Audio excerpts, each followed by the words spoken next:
What's going on, everyone? JoeYoshi here with Lolo with another LTG. What's the date today? Today is the 4th. March 24th. And Lolo asked me a very interesting question to which I responded, let's start recording before I answer this. He said, "What's my greatest pet peeve of the gaming industry today?" And Since he's highly opinionated, I wanted to hear. what I'd have to say about that is, at first I was going to say probably Call of Duty fever. But then I said, and then I just thought to myself, like, before saying that, I was like, well, yeah, that's annoying, and sure, every game that comes out now that's a first-person shooter feels like Call of Duty. Like Crisis 3, Halo 4, so on and so forth. But then I decided, it's like, you know what? No. I think my biggest pet peeve of the gaming industry today is that the companies are afraid to try something new. They're too stuck on what works, and they're just too afraid to get out of that safety zone. What to you defines as a safety zone? Well, there's nothing wrong with the old-fashioned, if it ain't broke, don't fix it, of course. Yeah, to a degree. To a degree, that's exactly it. Because if it ain't broke, don't fix it, sure. But if it's time to be fixed, or if it's time to try something new that could be the new, if it ain't broke, don't fix it, then why not try that? And because of that, I think the game industry is suffering right now because, you know, the shooters are one of the biggest games of today. Yeah. And if they all feel like Call of Duty, or, you know, just have that very generic shooting feel, then why couldn't it be another genre that takes that spot? When you say why couldn't it be another genre, are you saying then that you would want a new, like you would want like role playing games to take up that spot in the next generation, or Well, like what would you? not necessarily. I would say, okay, if FPSs are going to be staying as like one of the biggest genres for the next little while, maybe the next generation as well, Yeah. then let's try something new. Let's try to mix it up a little bit. And I think a good example of this would be Borderlands. In that, yeah, sure, it's a first-person shooter, but it integrates so many different elements of different genres as well, like first-person shooting and puzzle solving, so on and so forth, of course. Puzzle solving. Where did you feel there was puzzle solving? Well, maybe not puzzle solving, but more just, I guess that goes along with the RPG, just quests and whatnot. Okay. But Um, in a sense, all they're doing is replacing like missions with like quests, where you just kind of like turn stuff in. Yeah, So- but it is your own, like, your own pace, though. Yeah. I mean, you can go and do quest A, B, and C in any order you want, really. If it's from, like, different people. It wouldn't be a forced linear, you have to do A, then B, then C. Yeah. If you just so happen to get to character C before getting to A and B, and then you accept his or her quest, Yeah. go do that, and then keep on doing his quest line before even touching A or B, Yeah. that's totally viable. You could totally do that. Okay.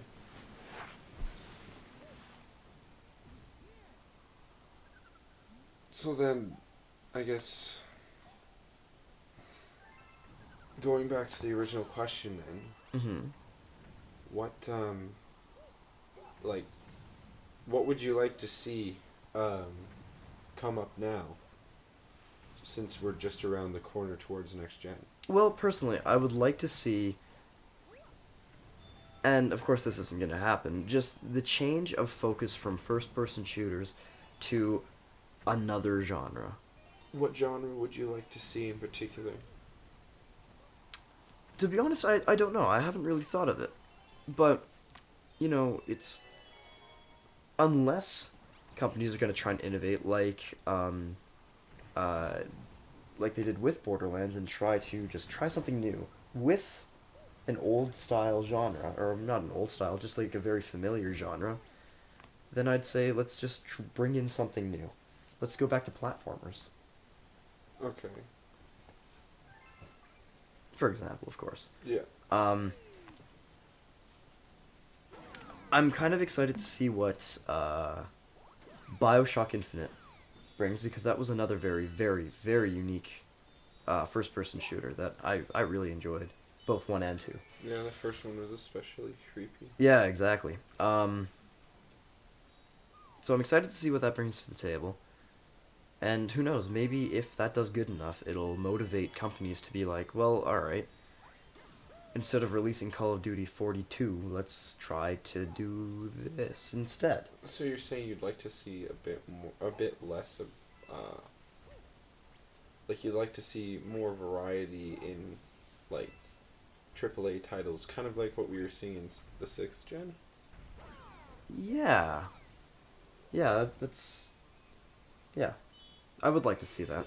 Well, because I mean, like, if you look at the 6th gen, right? Like, if you look at, like, a lot of the games that were popular and a lot of the games that were selling well, like, everything kind of molded into, like, a big, I don't know, successful business venture. I mean, like, a lot of games that came out, like, unless they were just, like, poorly bad, like, if they were just, like, made to be bad, Yeah. then, like, you know, like, most games did really successful. They did. And what would... Okay, just to diverse for a second, what would you say the main focus genre of Gen 6 was? Generation 6? Yeah. If I had to put, like, my finger on it, Mm-hmm. I would almost say, platformers. Yeah. Simply because, like, if you look at, like there was a lot of Sonic games that came out in that generation. A lot of Sonic. That's also in God of War. Yeah, like, platforming was definitely, like, it was very prevalent in, like, a lot of games. Yeah, totally. And you know what? I really enjoyed that, because there really wasn't much cookie cutter platformers. Yeah. Like, each one brought a unique spin to the genre. Like, I mean, even if a game was an action game, like... Like, let's take God of War, for example. Yeah. Yeah. A game like God of War, which still was, like, an action game in... Almost hack and slashy, in a sense, yeah. Like, it still had elements of platforming and challenging jumps and blah, blah, blah. Mm-hmm. So, yeah, like, I feel like although a lot of games were designed for different genres and were made for different genres, like, there was still elements of, like platforming was still very prevalent in almost every title. Absolutely. That was, Sorry, I'm drinking water. well, I'm trying to think of, like, a good platformer that made it pretty big, that was on the original Xbox.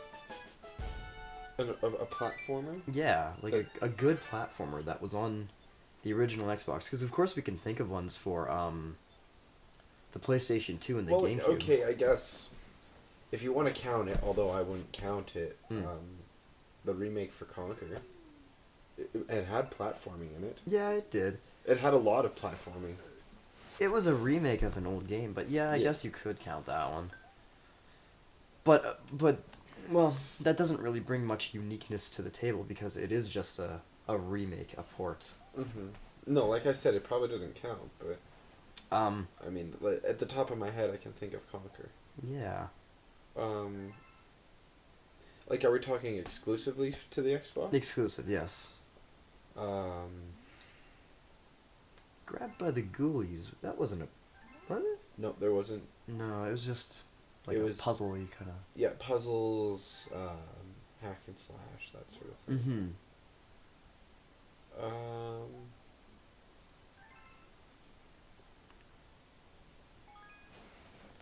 You know, it's interesting. Fable, no. It's interesting because, like, in retrospect, Mm-hmm. when I think about when I was using my original Xbox, a lot of the time I was playing, like, multiplats that had online capabilities. Yeah. Just so that I could play online. with the Xbox Live service. I see. So like when I bought, like for example, Splinter Cell Chaos 3, when I wanted to play that game online, I got it for the Xbox so that I could play on Xbox Live. I got you. And I mean, like, aside from that, I could have just gotten it for the PS2 as well. Right. But I mean, I got it for the Xbox for Xbox Live. And so then I'm thinking about, like, other games as well, like Halo 2, of course. To play Xbox Live, like, that was, like, a big deal. So then, would you say that the focus of Gen 6, GameCube and PS2 wise, was to bring, like, not, like, of course, specifically, but, like, bringing innovative platformers versus the integration of an online system? Well, I don't think that was solely what No. made them. I think like in a lot of ways they showed like a lot of the titles that were for those two consoles in general. Mm-hmm. Like a lot of them showed a lot of games that had like very innovative platforming elements. Yeah. And Like, so 'cause what it showed that it showed sort of like this transition, right? Well, because what immediately comes to mind when I think of Gen 6 and platformers is, and it's a lot of PS2 titles, I think, Ratchet and Clank, I think Kingdom Hearts, I think, like all of those ones.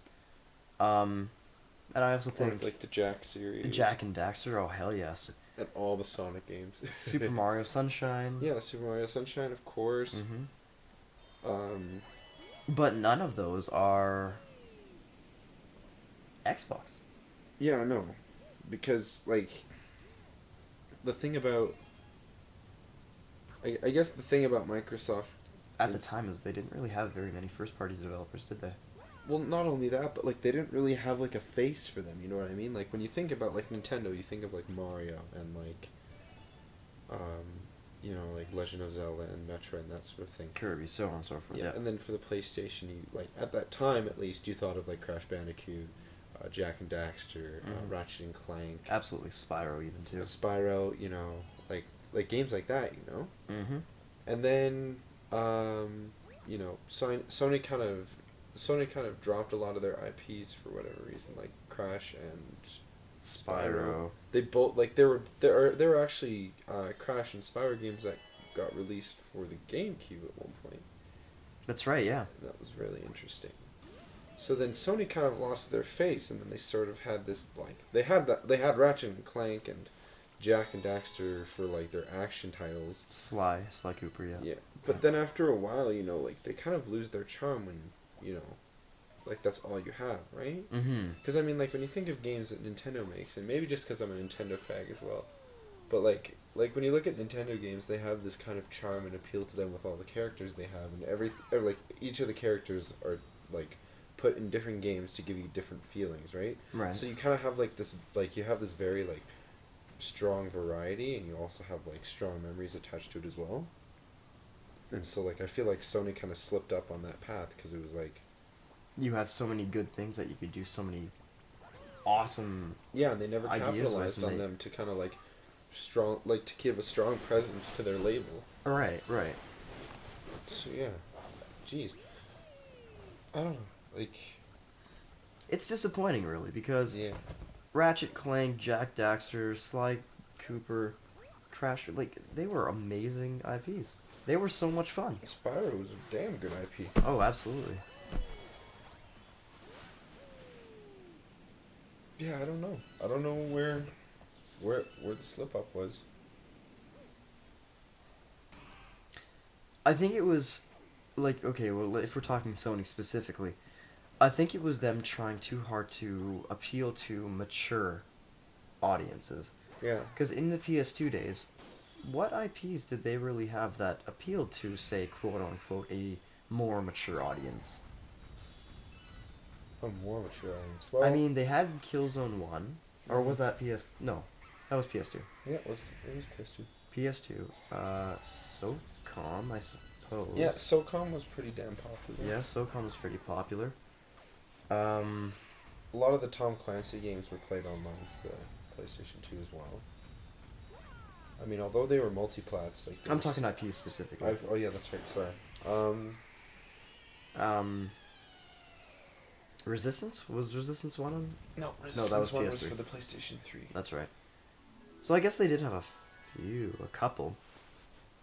At least at the top of the dome. Yeah, but I think Although I suppose Shadow of the Colossus is kind of a more well, mature title.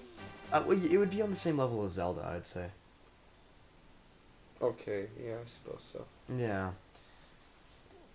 more a general audience as opposed to a target audience. I think Although coming into Gen 7, they were trying too hard to appeal to the mature audience in that they dropped all of their quote unquote more kid oriented platformers, or sorry, IPs. Like they stuck with Ratchet and Clank, and they did do one more Sly Cooper. Jack and Daxter's been dead. But like with more kill zones, Infamous, Uncharted, the more Resistance, or sorry, the start of Resistance, um, the many God of Wars. Although I guess God of War 1, 2, and 1 and 2 are on PS2. I think they were trying too hard to target a more mature demographic. Yeah, like well, if you think about all of those games, all of them had at least no, almost all of them have a mature rating. Almost all of them, yeah. I mean, Uncharted doesn't. That one's a T game, but I mean, Yeah, but I I mean, very. like it's borderline. It is kind of. borderline M. I'm actually surprised that it's not M. It's like yeah. So I'm not exactly sure. Going back to the original topic at hand, though, is that maybe what I want to see is more of a mature, targeted demographic game, I guess. So Because that was really when the companies were able to innovate and try just new things. Because it's more like a younger audience is more accepting of new things, and they wouldn't try to just like tear it down. Because think about when we were younger, when say Zelda: Ocarina of Time and Majora's Mask, yeah, in comparison to a huge change of Wind Waker, yeah, we didn't question it. more or less, no, We just accepted it and played it and loved it. more or less, Gamers of today and like us now, yes, a game like let's take Infamous for example. Infamous 1 versus Infamous 2. okay, Very similar. They're good games. Very similar. And well, I can't say I enjoyed Infamous as much as I did really anything else. I mean, it was all right. But once you finish playing it, really there was nothing more to do. yeah, no, like once you like, okay, at least I felt like with Infamous 1, once I beat it, like I felt the game was done and I was done with the game in general. Totally. And then I didn't want to do anything else past it. But then with Infamous 2, like I definitely felt that it was a lot. It felt very empty. And yeah, it didn't have a lot going for it compared to Infamous 1. No.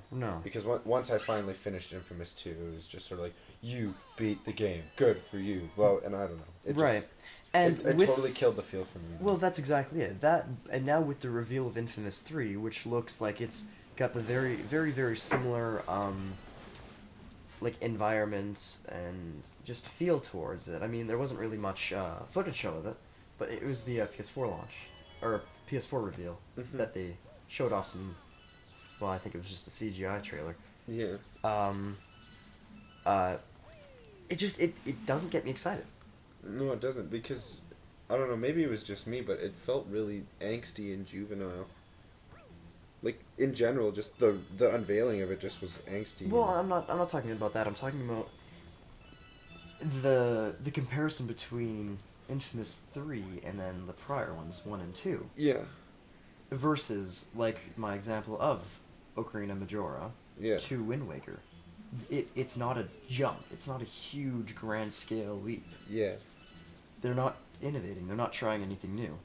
Yeah. And I think that might be what's the problem with the games of today is that they enjoy seeing something that doesn't change. It's like it's close to home, it's familiar, so they don't want to see a change in that. Yeah. Which I guess in a sense could explain the Call of Duty fever. Yeah. Maybe because so then you're saying you want something that's groundbreaking and something that shakes things up. I want companies to go back to the original target audience of a younger target audience. Because I can genuinely say, I have more fun with games that were released years ago that were targeted towards a 6-year-old me than I do any day of a game that's launched today for an 18-year-old me. Yeah, because it feels gimmicky. Because it feels just arduous, overdone, and lame. It's not exciting.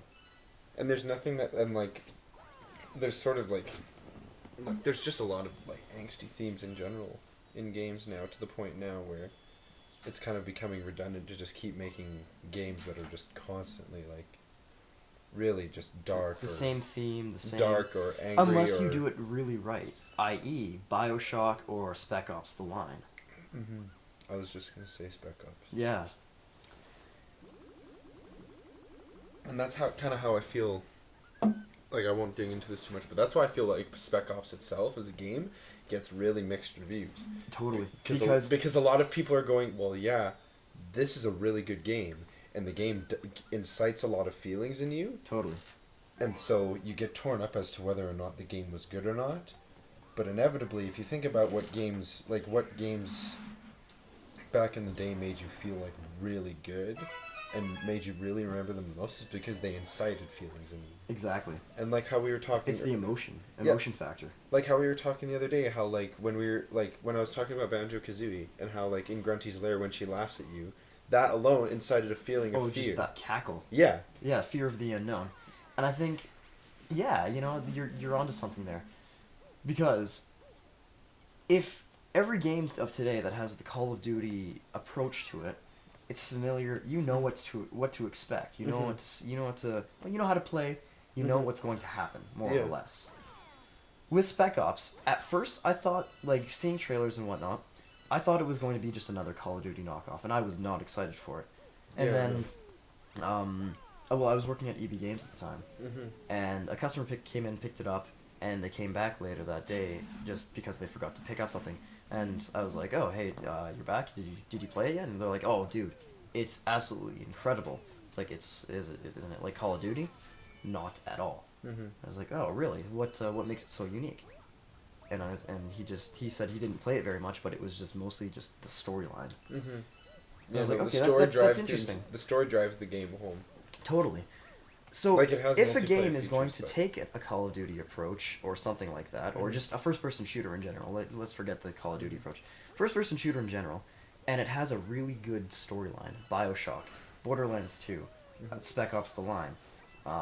So in a sense, you can still have mature games, but they have to convey actual mature themes. Exactly, not juvenile wannabe mature themes. Yeah, something that can actually be taken seriously. If you're gonna do it right, or if you're gonna do it right. I guess is what I'm saying.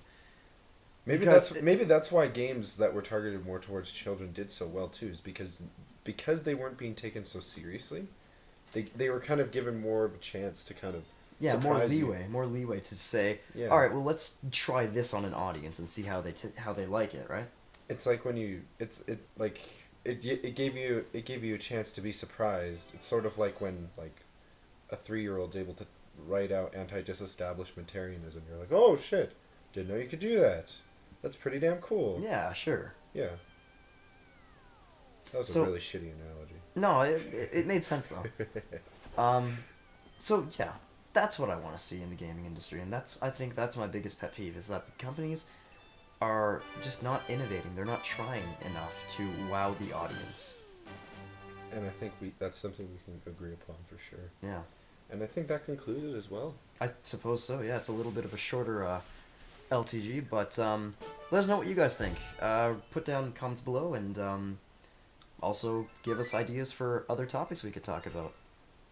And if you write anti-disestablishmentarianism in the comments, you get a picture of a dog from Google Images. Again. Alright. Thanks for listening, everyone.